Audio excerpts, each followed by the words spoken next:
Hello everybody, this is Preston Poulter with Pocket Jacks Comics. Interesting thing happened today regarding, sometimes you have someone with a fair amount of clout on YouTube and Twitter, and they kind of poke their nose into the Comicsgate goings on. They're not like a regular CG warrior. So today, Jeremy from the Quartering fired off this tweet where he said he regrets ever promoting Doug Tenapel because, in his words, you either ride with counterculture or you don't.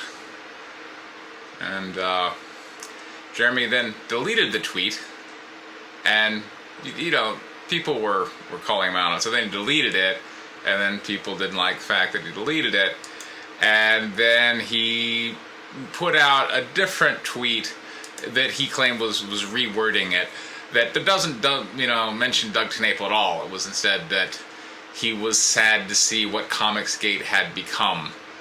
And well, okay.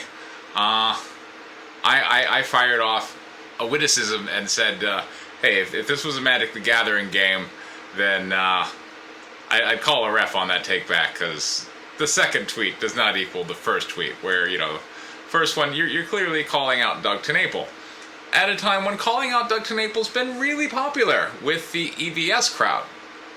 And that's kind of the thing, is that this seemed, to my group, like just a little EVS virtue signal of, I'm still with you, big dog, because loyalty is very important to the pie man. So Jeremy, still in his own little way, going, it's essentially kind of like a little love note from one neckbeard to another, like, hey, big guy, I'm still thinking of you, screw Doug Tenapel. But, and some people on my side kind of got after Jeremy a little bit for it, to which he replied like, oh yes, well, let's see what exactly he said. I mean, this coming from a guy with a cancel culture hashtag in his bio. The cancel culture hashtag from my friend Barry Merritt was Comicsgate is hate, which is something I have maintained, that Comicsgate has morphed into a hate group.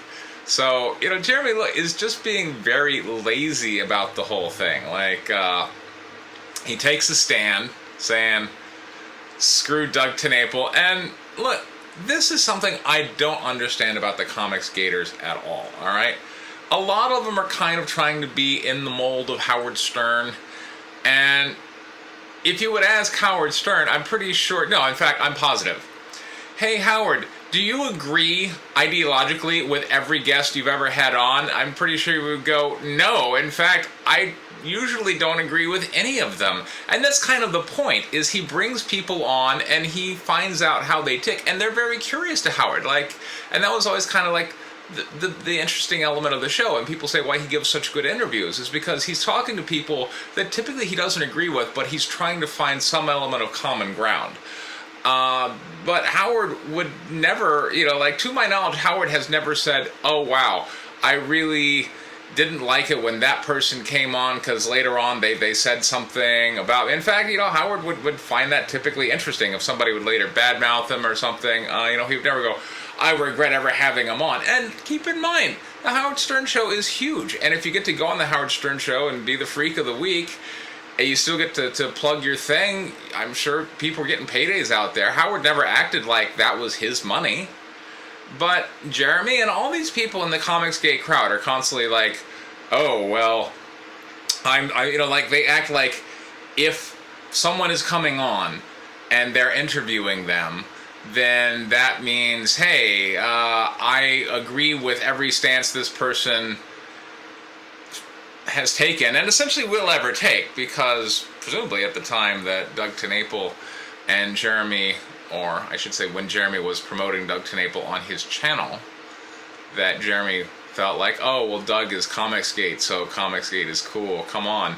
And now that Doug is no longer Comicsgate, and Jeremy, despite the fact Jeremy has said and kind of decried, oh, the hashtag has become monetized. By who, Jeremy? Who monetized the hashtag? Who ruined the hashtag, Jeremy?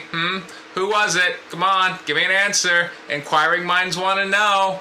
How come you can't utter the "he who shall not be named"?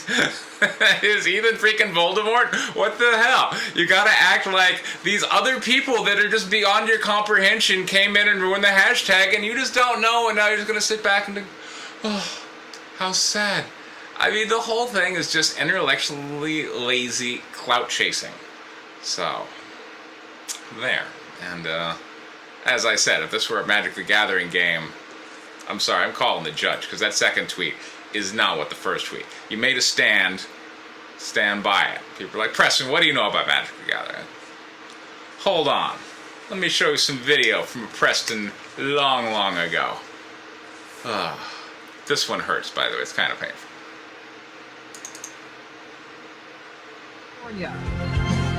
Tensions grew as the semifinals got underway. In each match, an unknown was paired up against an experienced tournament player. Preston Poulter faced his hardest battle of the tournament against favorite Mark Justice. Poulter gave us his thoughts on facing the U.S. champion. I was like, I'm playing Mark Justice. There's no way. Mark Justice is a cool guy. And just going on about his business, because I really that front hair is just all wrong. It, however, was one of the biggest upsets of the tournament, as he took 2 duels to Justice's 1. I began to realize as I was sideboarding and skinny little pencil neck. I really didn't think he could beat me in the second and third game, because I essentially knew the key to his strategy, and I could easily eliminate it. And so I felt I had a really good shot at it. So, boy, that was me at the very first Magic the Gathering Pro Tour they ever had. I placed 3rd. And I also made top 8 in the second Magic the Gathering Pro Tour they ever had. So, whoever says I got no wins, well, I won in Magic. A bit. So, yeah, a little blast from the past. That is something Jeremy and I both enjoyed, although at different times. But, you know, since then, well, Jeremy and I both have YouTube channels, but I'm here making comic books and being, you know, having Ethan call for my destruction. So I certainly have kind of a different perspective on this, but I'm sorry, Jeremy, like, I don't understand why you just have to poke your head in and say, yeah, you know what, screw Doug. Unless, did someone prompt you behind the scenes? Or was this just a, boy, Ethan's having a hard day. Dear Ethan, with love, Jeremy, screw Doug Tenapel. So, I don't know, that was kind of a weird one. Thought it was worthy of comment. This evening I'm going to be doing a video here on this channel for Writer Circle. That is every Wednesday, and later on I'm going to be launching a campaign this month for Guinevere and the Divinity Factory 2, so keep your eyes peeled for that one. This has been Preston Poulter with Pocket Jacks Comics. Thank you very much for your time. Take care.